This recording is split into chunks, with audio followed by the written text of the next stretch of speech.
I got that animal ambition. I got that animal ambition. I got that. What's up, y'all? Smoak here. What's good? In this video, I'm gonna be watching Bring It Back to WWE by Wrestlelamia. Now, judging by the thumbnail, I assume that he's gonna be talking about bringing blood into WWE matches. Now, it's a PG product, we get that, but recently, especially recently, we have seen matches that involves blood without any stoppage. Like, for example, back in Wrestlemania 39, Finn Balor versus Edge. I think it was Wrestlemania. Maybe it's so long. There was a stoppage because I believe it was Finn Balor who was bleeding a lot, and there was a stoppage for like at least 3-5 minutes or something because he was bleeding heavily. But now we seen, like, for example, of non-stoppage, Becky Lynch was bleeding, I think from her mouth or her nose. I think it's from her nose. I can't recall, but she was bleeding, and the match still continued on. There was no stoppage, no look of concern by the ref. So that was a cool sight to see, considering it was, like, I assume it was a planned blood spot. Brock Lesnar, but it's Brock Lesnar though. He has more power than anything, so I guess I could take that out the equation. But just to use as another example, I think it was a match against Cody Rhodes, if I recall correctly. He was bleeding somewhere in the face. The match continued on with no issue, so that was cool. I don't remember if that was Backlash or that was another POE they had against, because they faced like 3 times. But yeah, bottom line is, blood is a cool sight to see in sports, in wrestling entertainment. It makes it more dramatic, it makes it more realistic. Now, whether it's little blood, it's like, whatever, as long as you see a spot of red, right? If they're bleeding heavily, like you'll see, like, I guess AEW with Jon Moxley. He haven't done it as of late, I don't think, Jon Moxley. But when he go bleed, he be like, it seemed like he'd be dripping a lot, and then, like, you see the majority of the canvas of the ring just, like, all dirty from the crimson mask. You know, I like it. I mean that's doing too much, but like, I like blood in the match. It depends what kind of match. You can't have blood in every single match. Like, that just ruins the enjoyment of it. Though it is portraying a combat sport, you see blood, you see boxing and UFC, you know, there's blood involved, but nothing crazy though, know what I mean? JBL versus Chris Jericho in 2008 Royal Rumble. I think it was JBL who was all busted open, like a whole bunch of red just dripping out. Nothing crazy like that. But if they're able to do like red spots, red marks on the face, bro, you know, real blood, unlike that fake blood that Kevin Owens did way back when him and Sami Zayn was in a tag team match against, to be honest, I forgot who they faced, but it was a street fight. I believe it was for the tag team champions, because they were the tag team champion at the time. He used like a red vial. He used like a vial of like red substance, put it on his face when nobody was looking, and then when he came back, it was like dripping on his face. By the time it was time to clear out during the match, there was like no cut, no remains or whatever from, you know, from the blood in storyline. So yeah, that was it was kind of whack to see. I'm not gonna hold you. You know, again, it could just be little cuts. It'll be no problem. If it was a grudge match, bro, like hardcore type match, and the person's just like straight dripping, then it's like, okay, all right, you know, anything goes. You got weapons involved. But the thing is, actually, I don't know, man, because now they play more safe than anything when it involves weapons. So that's just a tough sight to see. It only make, I don't know. It's such a debate, bro. I don't know. It's just wow. Blood is cool. Bottom line, just doing every match. Just doing like main event matches or matches you think have the most meaning to have blood involved into the match. But yeah, let's take a watch of the video and see what Wrestlelamia got to say.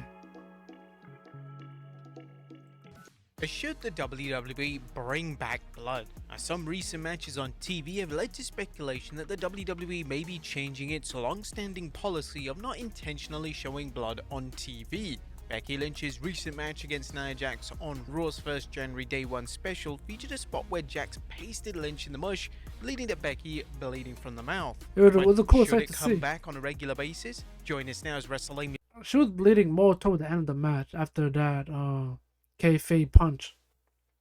So that was where cool. the WWE should bring blood The way she was back. just leaning on a Be sure rope, to I was like, subscribe oh and hit that snap. notification bell for daily wrestling videos, and follow us on Facebook for exclusive lists. Also check out our new website, Wrestlelamia.com. Now Dave Meltzer discussed this, as well as how WWE announcers call things. Not only did they do blood in this match, and it was obviously not accidental blood, but they called attention to it. They used the word bloodbath during this match. For a long time they shied away from the blood. They would always do it on certain occasions, like a big pay-per-view match with Brock Lesnar or something, but this was on TV, and they did closer to the blood and they talked about the blood. So that whole thing about the other guy doing the blood is bad for wrestling, well, I guess they changed their tune tonight. Now that same week, LA Knight's forehead was also cut during his triple threat match against Randy Orton and AJ Styles at SmackDown's New Year's Revolution special episode of the Blue Brand. Once again, the WWE made no effort to take the bleeding wrestler out of the match or even patch him up. While it's unknown whether Knight was busted open the hard way or he bladed, the WWE didn't take the camera off him. A Fightful Select Sean Ross Sapp reported LA Knight was busted open during the match but was said to be okay. Now, these two examples are major departures from past occasions where the WWE brought in medical personnel to patch up WWE superstars when they were busted open. This was seen at WrestleMania 39 during the Hell in a Cell match between Edge and Finn Balor, when Finn Balor's head was smashed after Edge threw a ladder at him. The match was paused as medics tended to Balor, closing up the wound. And while Brock Lesnar was also busted open at 2023's Backlash PLE, it was many Backlash, observers felt that this was a case of Brock being Brock and doing whatever he wanted. Yeah. Brock was thrown headfirst into an exposed turnbuckle, allowing himself to be cut open. Now, even though this was done the hard way, it was said to be intentional, as according to Fightful Select, Lesnar bleeding profusely and seemingly busting himself open up the hard way was intentional and the match went as planned. The WWE also made no effort to hide Lesnar's bleeding or stop it during the match. But does blood enhance a match? Well, that's the biggest argument favoring the use of it, is that it enhances a match by making it more realistic. Wrestling is simulated violence, no different than any action movies. Fans understand that and suspend their disbelief that wrestling is staged in order to enjoy matches and the storylines around it. Proponents of blood in wrestling argue that it's hard for fans to suspend their disbelief that wrestling is... Yo, this one John Cena got cracked, bro. Oh my gosh. Brock Lesnar did a whole backing off, man. This is like his second week return to the WWE in 2012. It was such a cool image. It's probably gonna show it, but John Cena was just there smiling with just blood just gushing out like over his mouth and shit. It was a dope sight. I wonder, chances are he was okay after that, but yeah. Is simulated violence when someone gets their head rammed into a steel post or clobbered with a foreign object and they don't at least bust open. Most proponents of blood in matches don't argue that every match needs it, although that's different for...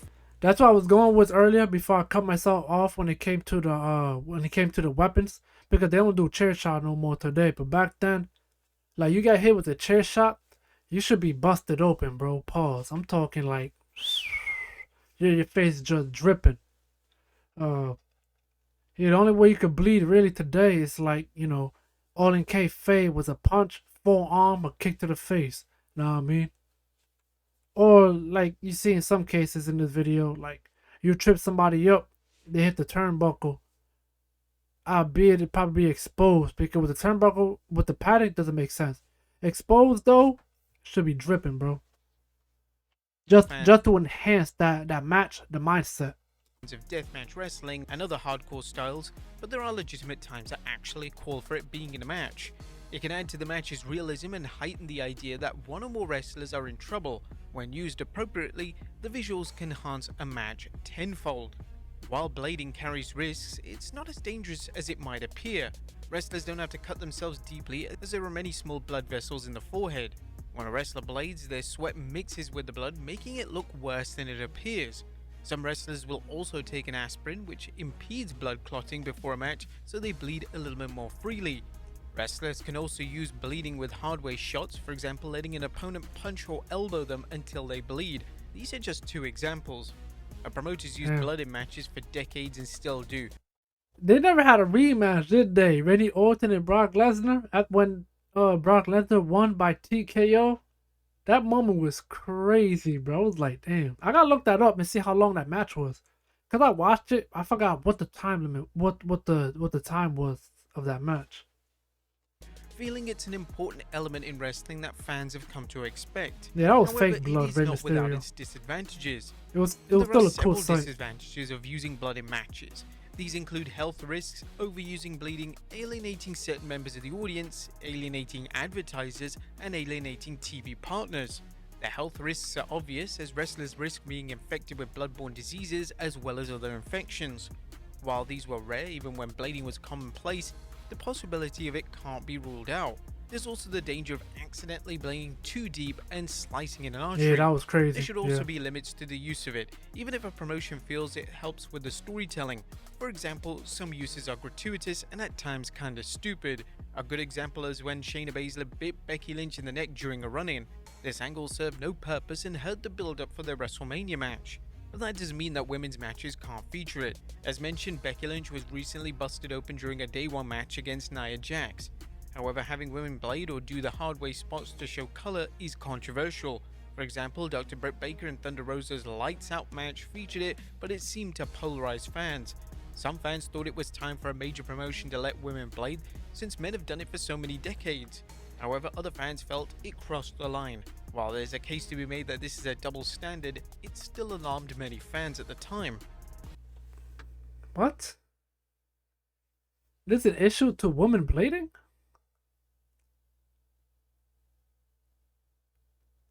And as you can see, I didn't watch the match, this match, but as you can see, it's some sort of no hold bar match.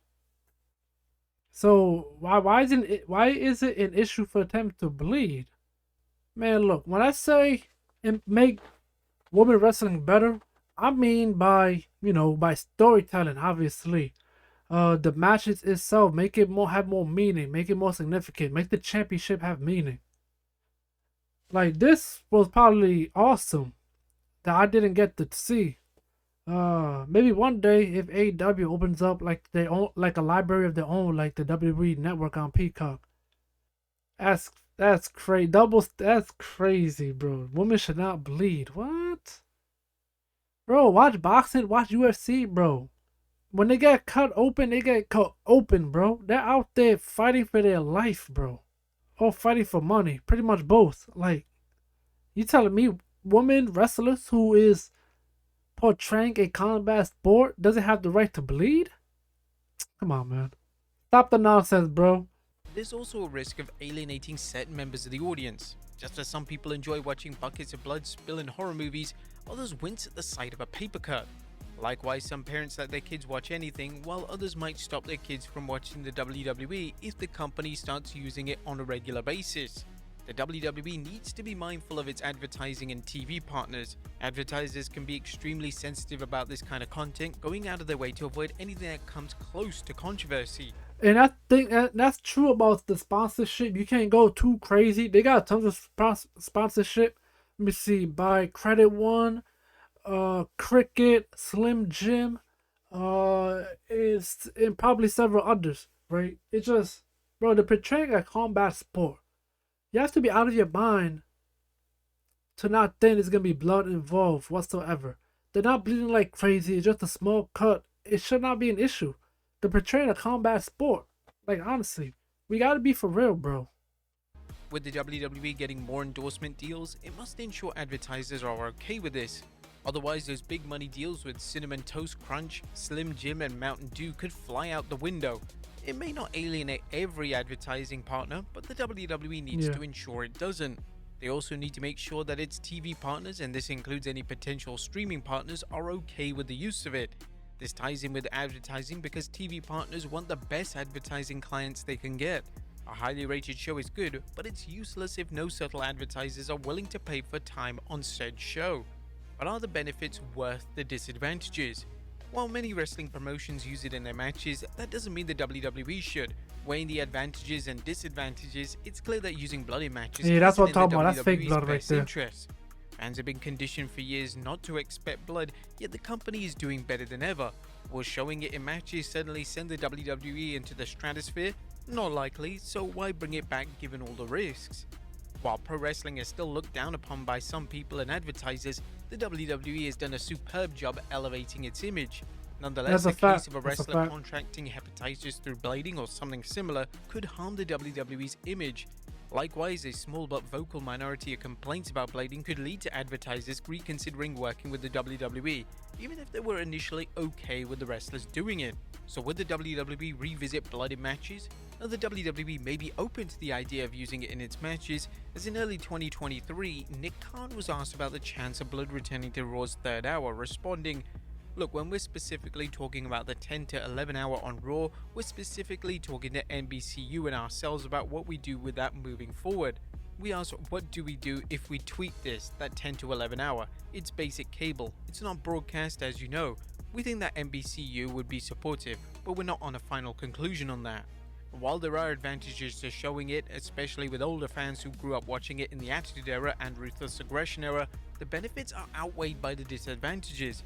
Frankly, the WWE needs to bring blood back as much as AEW President Tony Khan needs more time on social media. But what do you guys think? Stupid. Should they bring it back on a regular basis? Let us know in the comments down below. Yeah, it was a cool vid. Again, you know, it's portraying a combat sport, so blood should not be an issue. Yeah, it's a PG product. It's targeting more for kids than anything else. But that's how wrestling entertainment has always been. It has always been catered to children. Like back in the 80s, 90s, you know, you got little kids watching, 8 years old. There's probably some stuff that they seen, especially during the Attitude Era, said, "Oh man, what the hell's going on? This and that." You know, just to find out like 5 years later, and just like, or even longer, just like, oh snap, these guys were crazy back then. You know, and not just WWE neither. It's just TV as a whole, right? Like kids shows, I guess. They're not as dropping adult jokes and such like they did back in the day. Though of course I'm not entirely sure because I don't watch any kids shows. I don't got kids myself. Yeah, you know, it's a more safer environment. That's just the time that we live on. Again, I want to see every matches have blood, but it's still a cool spot to see though, like on special occasion. Like, imagine like Cody Rhodes versus Roman Reigns, right? Mind you, I'm recording this before WrestleMania 40. So imagine Cody Rhodes versus Roman Reigns. You just see like Cody Rhodes like busted open, bro. That's not a cool sight to see. But yeah, it all comes down to sponsorships and all the other stuff that can elevate WWE to greater heights than they are right now. It's just time, money, and you know, the opportunity being given. Again, that's why they're in the position they are in AEW not. Even though they just got started 3 years ago. They're bigger than TNA, so that's cool. So yeah, thank you guys for watching. Peace, I'm out.